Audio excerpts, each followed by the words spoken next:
c'est un lieu commun aujourd'hui que de parler d'inflation législative, de surréglementation, voire même de tsunami réglementaire. On a entendu cette expression déjà à plusieurs reprises aujourd'hui, au sujet de la législation européenne intéressant les fonds d'investissement.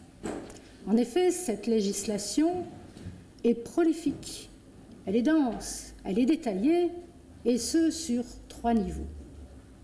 Alors après la directive du 13 juillet 2009 concernant les organismes de placement collectif en valeur mobilière, dite directive au PCVM, et plus spécialement au PCVM 4, parce qu'il y en a eu une en 1985 qui a été modifiée à 8 reprises, il y a également aujourd'hui la directive du 8 juin 2011 relative aux gestionnaires de fonds d'investissement alternatifs, plus connu sous son acronyme anglais AIFM. Et voilà que le législateur européen remet le métier, l'ouvrage sur le métier, on voit que c'est la fin de la journée, le législateur européen remet à nouveau l'ouvrage sur le métier, car se profile à l'horizon la directive au PCVM 5 et même la directive au PCVM 6, alors que la transposition de la directive au PCVM 4 est à peine achevée dans les États membres. Aussi, compte tenu de l'ampleur et de la diversité des questions qui intéressent la matière, je centrerai mon exposé sur celle qui est peut-être la plus importante compte tenu des enjeux et des perspectives, qui est le thème de notre présentation, à savoir la question du dépositaire de PCVM. Pourquoi? Eh bien parce que les règles actuellement en vigueur relatives aux dépositaires de PCVM, qui figurent dans la directive au PCVM 4, sont en réalité celles de la version originelle de la première directive au PCVM, c'est-à-dire des règles qui datent du 20 décembre 1985. Autant dire que ces règles sont très génériques, voire même laconiques, quand elles ne sont pas lacunaires. En effet, ces règles ne définissent pas la garde des actifs qui incombent aux dépositaires. Ces règles n'abordent pas l'obligation de contrôle de la même manière selon la forme juridique de l'OPCVM. Et qui plus est, ces règles renvoient au droit national lorsqu'il s'agit de leur responsabilité. Cette situation a donc laissé prospérer des différences considérables à travers l'Union européenne, tant sur l'étendue des obligations que sur la responsabilité des dépositaires, avec pour conséquence évidente une insécurité juridique et un niveau de protection variable des investisseurs selon les États membres.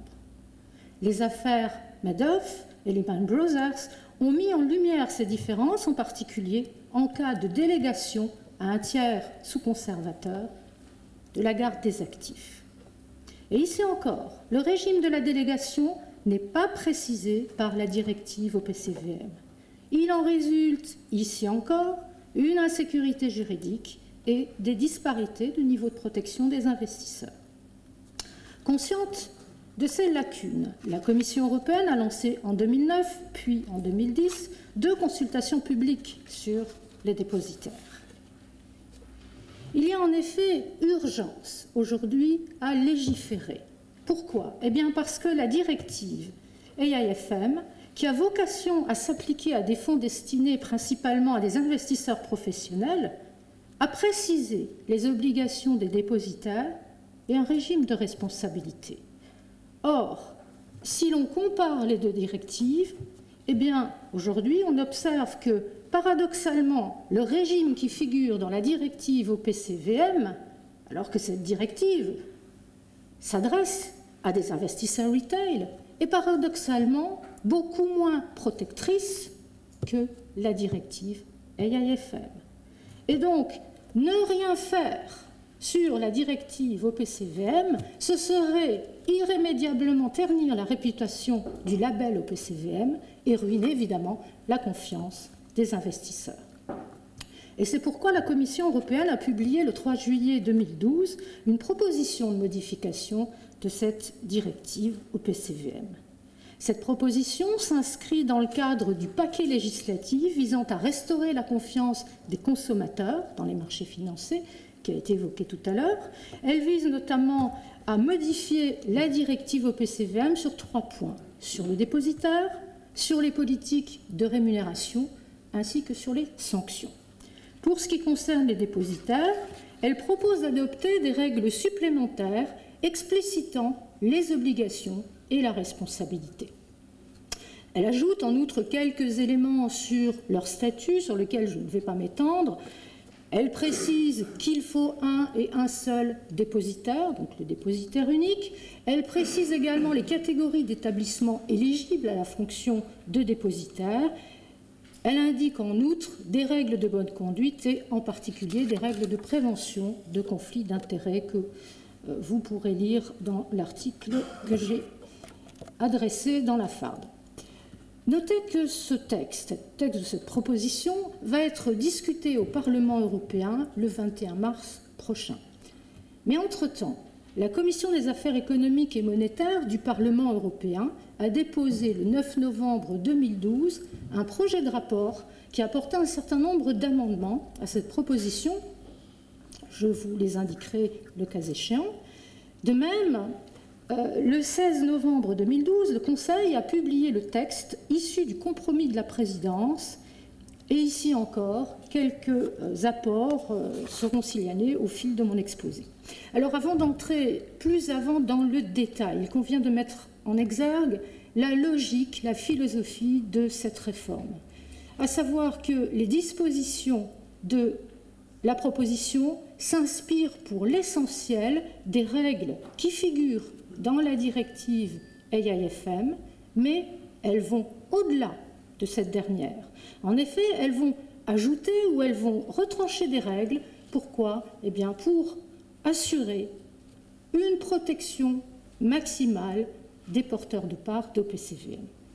Je montrerai donc systématiquement les ressemblances et les différences existant avec le régime issu de la directive AIFM et notez également pour ce qui la concerne que la Commission européenne a adopté le 19 décembre dernier le règlement délégué mesures d'exécution de cette directive. Alors mon exposé, vous vous en doutez, s'articulera classiquement autour de les obligations incombant aux dépositaires, ce sera la première partie, avant de voir leurs responsabilités dans une seconde partie. Alors, s'agissant des obligations, retenez qu'il pèse sur le dépositaire de PCVM 2 grandes obligations.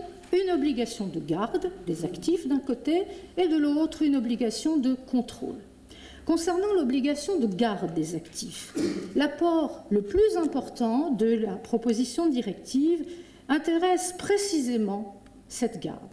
En effet, la directive au PCVM fait référence certes au terme de garde, mais elle n'en donne aucune définition. La CJUE n'a pas non plus l'occasion de se prononcer sur la question. Il convient donc de se référer au droit national. Or, il existe des conceptions différentes d'un État à l'autre sur la notion de garde. Prenons par exemple en droit luxembourgeois. La loi du 17 décembre 2010 sur les OPC ne définit pas la notion de garde. Il faut se référer, pour avoir une définition, à une circulaire de l'Institut monétaire luxembourgeois, donc numéro 9175, de janvier 1991, qui définit la garde comme la surveillance des actifs et non comme leur conservation. Je cite, « La notion de garde telle qu'elle est employée pour désigner la mission générale du dépositaire n'est pas à comprendre dans sa signification de conserver, mais dans sa signification de surveiller, ce qui implique que le dépositaire doit savoir à tout moment de quelle façon les actifs de l'EPC sont investis et où et comment ces actifs sont disponibles. » Par comparaison, en droit français, le Code monétaire et financier fait référence à la notion de conservation. De même, le règlement général de l'AMF retient une notion de la garde qui est en réalité une notion différenciée. en ce sens qu'elle distingue selon les catégories d'actifs. D'un côté, on a la tenue de compte conservation pour les actifs susceptibles d'être détenus en compte, et de l'autre, on a la tenue de position pour tous les autres actifs, c'est-à-dire concrètement les contrats à terme et les titres nominatifs purs. Alors ces différences sont source, ici encore, d'insécurité juridique et porteuses d'inégalités de niveau de protection. L'enjeu en particulier, l'enjeu le plus important, réside dans le point de savoir s'il existe une obligation de restitution. Et c'est pourquoi la proposition de directive au PCVM 5 introduit une distinction qui s'inspire de la directive AIFM et qui repose sur une approche différenciée fondée sur la nature des actifs. Elle distingue deux catégories d'actifs. D'un côté, on a les instruments aptes à être conservés, pour lesquels le dépositaire est tenu à une obligation de conservation, et l'aptitude à la conservation s'entend ici de la détention en compte ou de la détention physique. Dans l'hypothèse où les instruments sont des instruments inscrits en compte, ils doivent faire l'objet d'une ségrégation afin d'être clairement identifiés comme appartenant à l'OPCVM. Corrélativement, il pèse sur le dépositaire une obligation de restitution. Pour les autres actifs, le dépositaire est tenu d'une obligation de vérification de la propriété. Il doit vérifier que les actifs appartiennent à l'OPCVM ou à la société de gestion agissant pour le compte de l'OPCVM. Pour exécuter cette obligation, la proposition impose au dépositaire la tenue et l'actualisation d'un registre de ses actifs. Notez également que la proposition de directive prévoit des mesures d'exécution de la Commission européenne fixant les conditions détaillées pour l'exercice par le dépositaire de ses obligations. Ces conditions concernent notamment le type d'instrument financier qui rentre dans le champ de l'obligation de conservation, les conditions dans lesquelles le dépositaire peut exercer les fonctions de conservation sur des instruments enregistrés auprès d'un dépositaire central de titres, et puis enfin, les conditions auxquelles il assure la garde d'instruments financiers émis sous forme nominative et enregistrés auprès d'un émetteur ou d'un teneur de registre. Alors, par comparaison, nous remarquerons que le règlement délégué de la directive AIFM précise ces éléments de façon très détaillée en ses articles 88 à 90, dont je vous fais grâce vu l'heure tardive.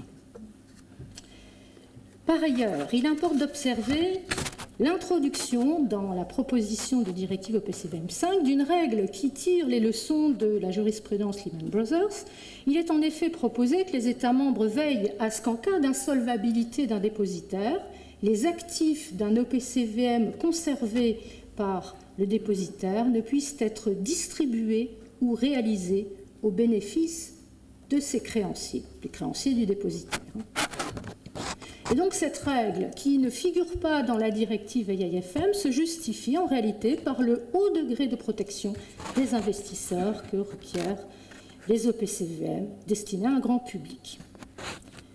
Notez également que le texte de compromis de la présidence a également introduit un principe général d'interdiction par le dépositaire de réutiliser pour son propre compte les instruments financiers détenus en conservation.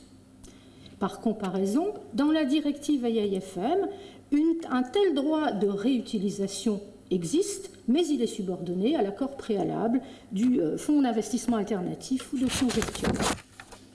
La différence, évidemment, se justifie par le souci de garantir des normes élevées de protection des investisseurs en OPCVM.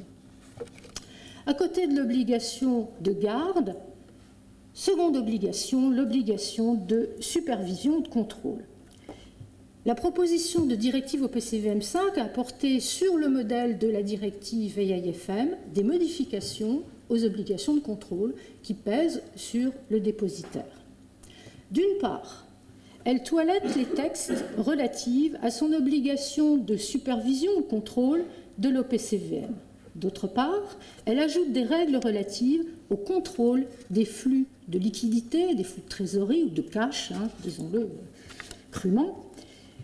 Concernant la supervision de l'OPCVM, retenez qu'à l'instar de la directive AIFM, la proposition uniformise la liste des obligations de contrôle qui pèsent sur le dépositaire, et ce, quelle que soit la forme juridique de l'OPCVM. Ces obligations, pour mémoire, consistent à s'assurer du respect des règles applicables aux opérations sur les parts d'OPCVM, à s'assurer du calcul de la valeur des parts de l'OPCVM, vérifier que ce calcul est bien effectué conformément à la réglementation en vigueur, conformément au règlement du fonds des documents constitutifs de la société d'investissement. Troisième obligation, elle consiste à s'assurer de la remise de toute contrepartie dans les délais d'usage. Quatrième obligation de contrôle, elle consiste à s'assurer que les produits de l'OPCVM, les revenus, reçoivent une affectation conforme à ces documents constitutifs et au droit national applicable. Enfin, dernière obligation de contrôle qui consiste à exécuter les instructions de la société de gestion ou de la société d'investissement. Alors, quelle est la différence par rapport au régime actuellement dans la directive OPCVM 4 ? Eh bien, à l'heure actuelle, retenez que le dépositaire d'une SICAV n'a pas à contrôler le calcul de la valeur des parts et n'a pas à exécuter ces instructions. Enfin, les instructions de la SICAV, excusez-moi.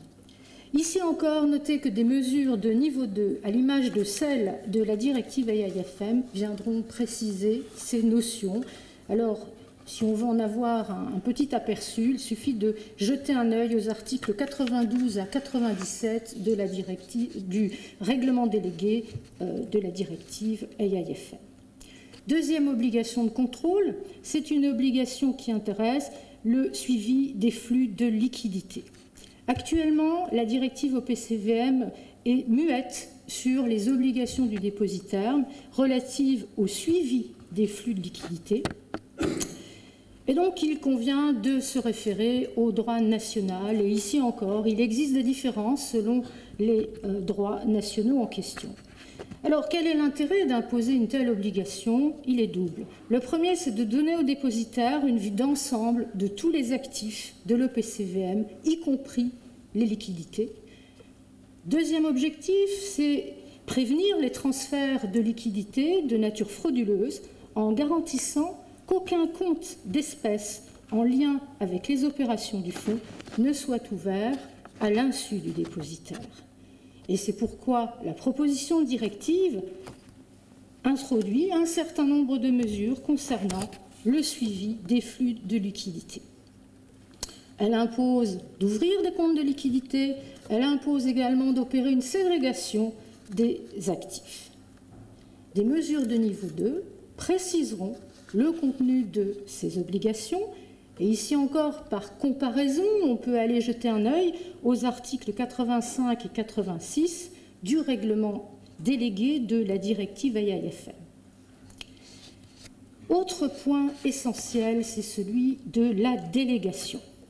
Aujourd'hui, la délégation est un outil important pour les dépositaires, un outil qui a pris de plus en plus d'importance et d'ampleur au fil des années, eu égard à la diversité des actifs gérés et à leur localisation. C'est pourquoi, dans certains cas, la délégation, c'est un choix opéré par le dépositaire, afin de conserver les actifs de manière plus efficace, moins coûteuse. Mais dans d'autres hypothèses, la délégation, c'est plus un choix, c'est une nécessité, en particulier lorsque la loi du pays tiers, d'où proviennent les actifs, impose leur conservation par un établissement local. Actuellement, dans la directive OPCVM 4, il n'y a pas de régime juridique de la délégation. En particulier, cette directive n'indique pas les obligations qui pèsent sur le dépositaire en matière de sélection, en matière de contrôle du sous-conservateur. Tout au plus énonce-t-elle que la responsabilité du dépositaire n'est pas affectée par une telle délégation. Mais comme on le verra plus loin, c'est évidemment loin d'être suffisant. Et les affaires Lehman Brothers et Madoff ont mis en lumière le besoin crucial de préciser le régime de la délégation. Et c'est pourquoi, sur le modèle de la directive AIFM, la proposition de la Commission européenne a harmonisé les conditions de la délégation relatives aux fonctions déléguées et les exigences requises de la part du délégataire.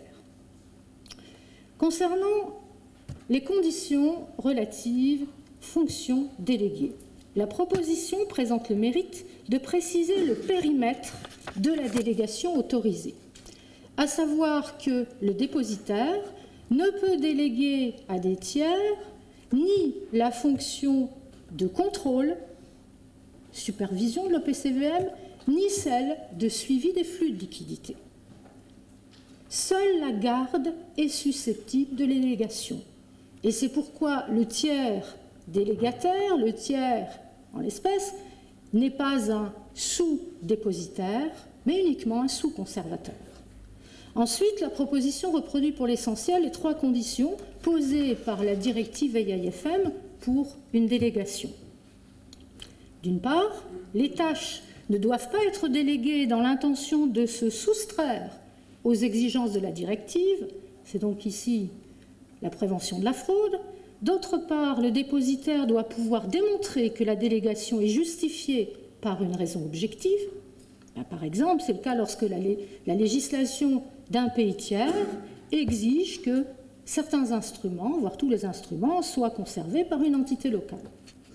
Enfin, troisième condition, le dépositaire doit avoir agi avec toute la compétence, le soin et la diligence requis, non seulement à l'occasion de la désignation du sous-conservateur, mais encore dans le suivi, le contrôle permanent de celui-ci. Question, est-ce que le dépositaire d'OPCVM, est-ce que le délégataire sous-conservateur peut lui aussi pratiquer une délégation? Autrement dit, est-ce que la sous-délégation est possible?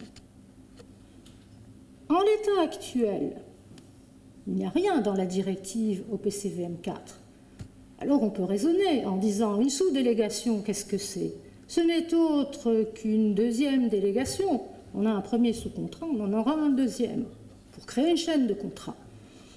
Eh bien, dans la proposition de directive OPCVM 4, c'est consacré expressément, avec évidemment une condition, il faut respecter les mêmes exigences que celles imposées à la première délégation. On retrouve ici la règle de la directive AIFM. Quelques conditions tenant au sous-conservateur. Le tiers délégataire, sous-conservateur, doit remplir un certain nombre de conditions inspirées de la directive AIFM. Il doit disposer de structures et d'une expertise adéquate et proportionnée au regard de la nature et de la complexité des actifs. Pour les tâches de conservation, il doit être soumis à une réglementation et à une surveillance prudentielle effective, y compris par des exigences de fonds propres dans le pays concerné, ainsi qu'à un contrôle périodique externe afin de s'assurer que les instruments financiers sont bien et sont toujours en sa possession. Il doit en outre opérer une ségrégation des actifs, c'est le maître mot en la matière. Il doit également respecter les obligations à interdiction générale qui seraient posées pour le dépositaire. Et puis enfin, notez qu'en cas d'insolvabilité du tiers, donc du délégataire, les actifs de l'OPCVM conservés ne sont pas distribuables ou réalisables au profit donc, de ses créanciers. Ici encore, la proposition confère à la Commission le pouvoir d'adopter des actes délégués sur le modèle, on peut déjà s'inspirer de l'article 98 du règlement délégué AIFM. Alors tout aussi importante est la réforme de la responsabilité du dépositaire. La proposition de directive au PCVM 5 remédie aux carences de l'actuelle directive, tant sur les conditions de mise en œuvre, les causes d'exonération et le droit d'agir des porteurs de parts. S'agissant des conditions, il y a une distinction qui doit être immédiatement mise en place selon qu'il existe une délégation ou en l'absence de délégation. En l'absence de délégation, eh bien dans la directive OPCVM 4, la responsabilité du dépositaire n'est engagée en cas de perte des instruments financiers selon le droit national de l'État d'origine de l'OPCVM qu'en cas d'inexécution injustifiable ou de mauvaise exécution de ses obligations. Ce renvoi au droit national se traduit, comme vous l'imaginez, par d'importantes différences d'un État à l'autre. Et c'est pourquoi l'analyse d'impact commandée par la Commission européenne a conclu qu'une norme de responsabilité stricte, c'est-à-dire une norme de responsabilité objective, indépendante de la notion de faute ou de négligence, est susceptible à la fois de garantir un haut niveau de protection des investisseurs et de permettre l'instauration d'une norme uniforme dans l'ensemble de l'Union européenne. La proposition de directive OPCVM 5 vise à clarifier la responsabilité du dépositaire en cas de perte d'instruments financiers en conservation. Ici encore, sur le modèle de la directive AIFM, le dépositaire est en ce cas tenu de restituer à l'OPCVM les instruments financiers de type identique ou d'un montant correspondant, et ce, sans retard indu.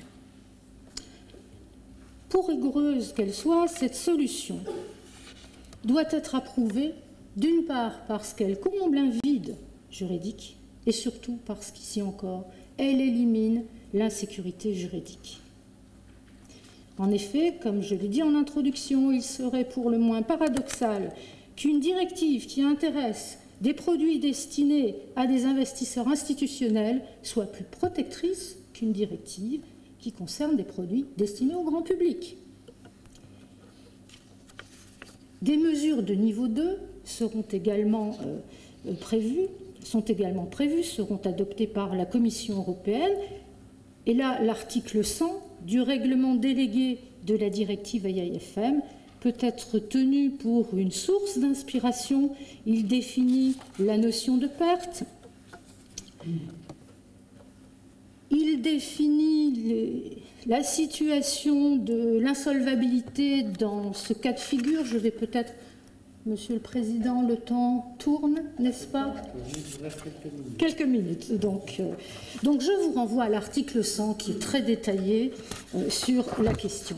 Alors en cas de délégation, retenez qu'actuellement la directive ne comporte que le principe général selon lequel la responsabilité du dépositaire n'est pas affectée par une éventuelle délégation. Cette formule est susceptible de différentes interprétations qui ont pu être relevées par la Commission européenne. Selon une première interprétation, le dépositaire n'est responsable que de sa négligence dans son obligation de surveillance du conservateur. Il n'est donc pas responsable s'il arrive à démontrer qu'il s'est acquitté convenablement de son obligation. Selon une seconde interprétation, qui peut être justifiée par la nature de sous-contrat de la délégation, le dépositaire va demeurer tenu par les obligations originales et, dans ce cas-là, il sera tenu à restitution. La proposition de la Commission va conserver ce principe selon lequel la responsabilité n'est pas affectée en cas de délégation. Mais elle précise que le dépositaire est responsable de la perte par le délégataire d'instruments financiers conservés. Et surtout, elle précise que le dépositaire est tenu en conséquence de restituer des instruments perdus, même si la perte est due à la faute du sous-conservateur. Ce qui nous amène à présent au dernier point, avant-dernier point, concernant l'exonération de responsabilité.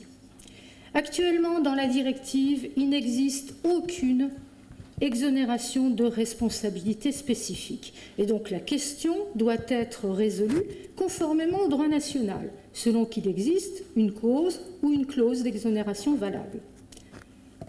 On retrouve le même problème de divergence de législation nationale et des différences de protection des investisseurs.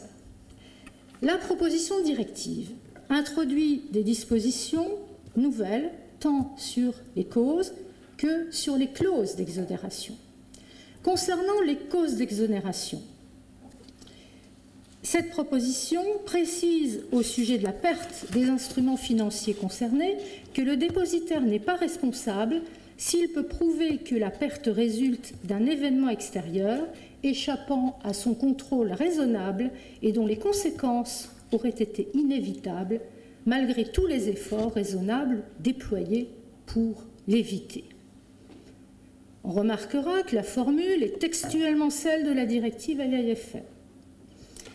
Il s'agit là de la preuve d'un cas s'apparentant à une force majeure atténuée dont l'établissement va évidemment rompre le lien de causalité et qui surtout ne comporte pas d'éléments d'imprévisibilité. Que signifie cette formule lourde et alambiquée? Il y a encore quelques mois, vous pouvez s'interroger. Aujourd'hui, on peut trouver son inspiration dans l'article 101 du règlement délégué de la directive AIFM. Vous avez un certain nombre de critères qui sont précisés. Premier critère, la perte ne doit pas résulter d'un acte ou d'une omission du dépositaire ou du délégataire. Deuxième critère, le dépositaire n'a pas pu raisonnablement prévenir l'événement qui a entraîné la perte, même en prenant toutes les précautions qui caractérisent un dépositaire diligent, selon la pratique courante du secteur, autrement dit des usages. Ces deux exigences sont réputées remplies dans un certain nombre de circonstances qu'énumère le règlement. Vous avez le phénomène naturel qui échappe à l'influence ou au contrôle humain, tel que la catastrophe, le tremblement de terre, le tsunami. Deuxième exemple, c'est l'adoption par tout gouvernement ou tout organe public, là on pense à la fermeture du marché, y compris par des cours et tribunaux, d'une loi, d'un décret, d'un règlement, d'une décision ou d'un arrêt ayant des incidences sur les instruments financiers conservés. Troisième hypothèse, c'est le cas des guerres, des émeutes ou d'autres troubles majeurs. Au contraire, ne sont pas réputés remplis, dans ce cas, conditions en cas d'erreur comptable, en cas de dysfonctionnement opérationnel, en cas de fraude ou en cas de non-application des exigences de ségrégation au niveau du dépositaire ou au niveau du sous-conservateur. Autrement dit, il s'agit des événements qui rentrent dans la sphère opérationnelle du dépositaire, sachant que celui-ci est censé avoir une emprise dessus. Troisième critère, c'est que le dépositaire n'a pas pu prévenir la perte malgré l'exercice rigoureux et global de la diligence requise. Et cette condition est présumée remplie lorsque le dépositaire a veillé à ce que lui-même ou le sous-conservateur a pris toute une série de mesures que je ne détaillerai pas. Je vous renvoie donc à l'article 101 du règlement délégué. À côté des causes d'exonération, il existe, comme vous le savez, des clauses de limitation ou clauses d'exonération. Ici encore, il faut saluer la proposition de directive au PCVM5. Elle fait un bond en avant en faveur de la protection des investisseurs. La proposition précise en effet que la responsabilité du dépositaire ne peut pas être exclue ou limitée par voie d'accord. Elle interdit ainsi les décharges de responsabilité réglementaire ou contractuelle en cas de perte d'actifs par le dépositaire ou le sous-conservateur. Et surtout, elle verrouille cette disposition en ajoutant que tout accord contraire à la disposition du paragraphe 3 donc, est réputé nul. C'est la référence au caractère impératif de la règle. Alors que faut-il en penser? Eh bien, il faut en penser que cette solution, qui n'existe pas dans la directive AIFM, eh bien, cette solution est justifiée. Pourquoi? Parce que si une clause d'exonération est adaptée à des investisseurs professionnels, des fonds d'investissement alternatifs, apte à comprendre la portée d'une telle limitation, exonération. En revanche, elle ne l'est pas pour de l'investisseur retail de base. En outre, la prohibition de la clause contraire est la bienvenue. Pourquoi? Parce qu'elle coupe court à toute divergence nationale sur l'interprétation de la première formule, sur le caractère impératif de la règle, et puis surtout, elle va enrayer toute tentative de faire de la clause contraire une clause de style.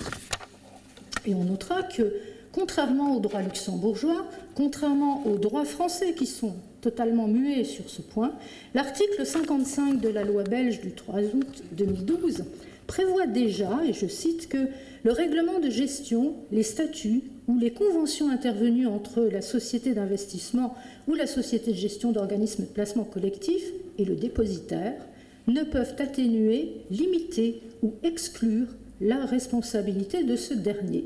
Donc vous voyez que la loi belge anticipe déjà sur la proposition, sur l'adoption de la directive OPCVM 5.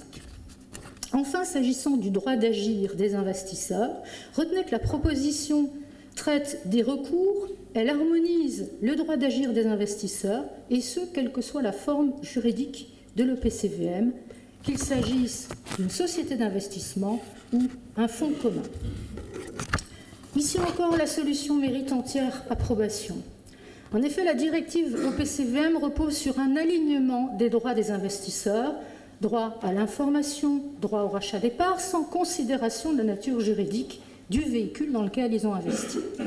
Admettre une différence de traitement sur un droit aussi important que celui du droit d'ester en justice serait assurément contraire à l'esprit de la directive. Et cette proposition repose donc sur un principe d'égalité des investisseurs face au droit d'agir en réparation. Ce texte, évidemment, invite à s'interroger sur la portée de cette disposition lorsque l'OPCVM est une SICAV. Vous en avez la réponse dans le document qui vous est distribué. Enfin, pour conclure et pour ne pas abuser du temps qui m'est imparti, retenez que la proposition de modification de la directive OPCVM doit être saluée en ce qu'elle clarifie les fonctions et la responsabilité du dépositaire.